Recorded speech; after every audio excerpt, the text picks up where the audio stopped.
நான் தூங்கும் முன்னே நீ தூங்கி போனாய் தாயே, என் மேல் உனக்கென்ன கோபம்?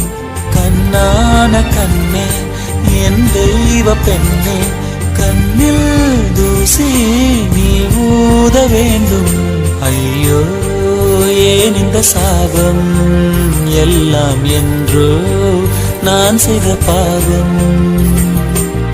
பகலும் இரவாகி பயமானதே அம்மா, விளக்குன் துணையின்றி இருளானதே. உயிரின் ஒரு பாதி பறிபோனதே அம்மா, தனிமை நிலையானதே. அம்மா அம்மா நீ எங்க அம்மா, உன்னை விட்டா எனக்காரு அம்மா.